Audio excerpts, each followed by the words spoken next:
तो परमात्मा ये याद दिलाते हैं हमारे को कि आप जी ने जो करना चाहिए था इस मनुष्य जीवन से, वो तो स्टार्ट भी नहीं किया और खो दिया अनमोल जीवन। अपने आत्माओं, जिस समय हम सत्संग में आते हैं, ये ज्ञान होता है, तो फिर हमारी दशा ऐसी होती है जो पुण्यकर्मी प्राणी होते हैं। कैसी होती है? एक किसान था और वो बाजरा का रुखाला था। बाजरा बोते हैं, कनक बाजरा, तो उसके लिए एक मंच बनाते हैं ऊंचा। उसने डामचा भी कहते हैं उसको, जोंडा भी कहते हैं, मचान भी बोल देते हैं कई भाषा। तो वो उस मचान के ऊपर खड़ा होकर के एक गोफिया बनाता है। गोफिया, उसमें एक डला डालकर और उसको ऐसे फटकार कर फेंकता है। चिड़ियाओं को, पक्षियों को उड़ाता है जो बाजरे की बालियों को हानि पहुंचाती है। तो उस आवाज से और डले की आसपास गिरने से वो चिड़िया भाग जाती है उस खेत से। तो उसके लिए किसान क्या करता है, छोटे छोटे मिट्टी के गोले बना लेता है और उनको रख लेता है अपने मटके में सुखा के। फिर उनको ऐसे गोफिया से फटकारता रहता है, जैसे गिलोल टाइप होता है। एक बार वर्षा घनी होगी, उसके सारे गोले भीज गए। एक साथ में छोटा सा टीला था, ऊंचा सा पहाड़ टाइप था, छोटी छोटी पहाड़ी सी।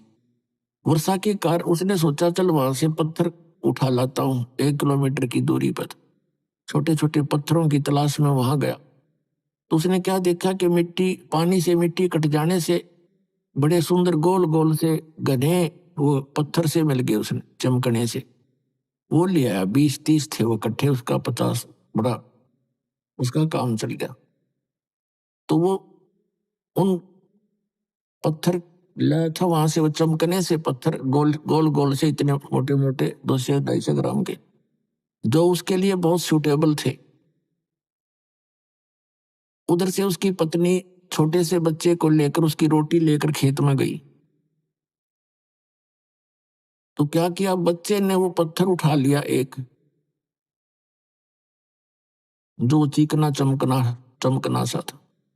वो खेलता खेलता उठा लिया। उसकी पत्नी घर आ गई, उसको खाना खिलाकर बच्चे के को ले आई। बच्चा उसको हाथ में लिया। अब उसकी पत्नी ने कुछ सामान लाना था। उसने सोचा ये पत्थर है और दुकानदार को दे देती हूँ, और नीतीश का कोई बट्टा बना लेगा अपना पार्ट। उस पत्थर को लेकर वो सेठ के पास गई गांव में। उससे कहने लगे जी ये आपका कोई काम आवे तो ये देख लो, कुछ मुझे इसका बदले में दे दो, जो दे सकते हो, नमक मिर्च कुछ दे सकते हो तो आपके काम आ जाएगा, बट्टा बना लो।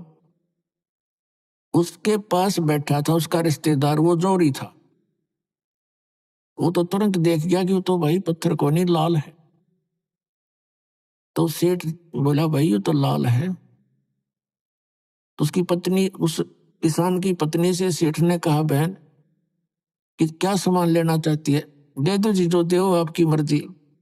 अब ठीक है, 20 मन तो बाजरा, यानी बाजरे की बोरी दे दी, 5-7 शक्कर की, गुड़ की, कई आइटम, उसका घर भर दिया। अब वह राजी हो रही, ठीक बढ़िया, तो पागल हो गया लाला जी, तो मेंटल हो गया, धरने दे, मेरा क्या आंट लगा है। उसने भर दिया। तो वो किसान आया सामने, वो देखा घर की तरफ कि ये कहां से लाई तू। कैसे ऐसे ही जो एक बट्टा सा था, लड़का ले आया, और मैं गई थी ऐसे ऐसे भी सेठ को दे दूंगी, अपना बाट बना लेगा बट्टा। मैंने कहा उससे जी दे दो जो देना, इसके बदले मैं तो छोटा मोटा आइटम सोचू थी, नमक मिर्च दे देगा। उसने तो ये कहा कि ले जा बेबे बहन, ये तो बहुत कीमती है, पत्थर नहीं है। और उन नयू घर भर दिया, इतना सामान दे दिया।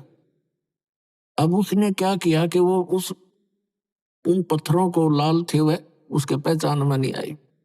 उनको ऐसे वो गिलोल में डाल, गोफिये में, और ऐसे फटकार दिए। साथ में नदी थी, दरिया बह रही थी। अब उस सारे के सारे दरिया में पड़ गए वो उसका तो अपना मतलब था कि इतने बड़ो पत्थर है लेकिन चिड़िया उड़ जाओ। वो कहने लगा, रे तेरा गजब भैया, ये तो मेरे पास तो 30-40 थे और एक की ही इतनी कीमत, मैंने तो वो सारा नाश कर दिया, बर्बाद कर दिया वो कीमती बिना ज्ञान। तो पुण्यात्मा, इस मनुष्य जीवन के जो श्वास हैं आपके, ये इतने कीमती हैं जिनको बगैर ज्ञान के, बगैर सत्संग के हम ऐसे उस भोले किसान की तरह इसका नाश कर रहे हैं। और जिस समय आपकी आत्मा के अंदर ये तत्व ज्ञान समा होगा, आपका पीछे गया हुआ जीवन घना याद आओगा। पछताया करोगे, बैठ कर रोया करोगे कोन में, कि ये क्या करे हमने सारे जीवन में, डले डोए।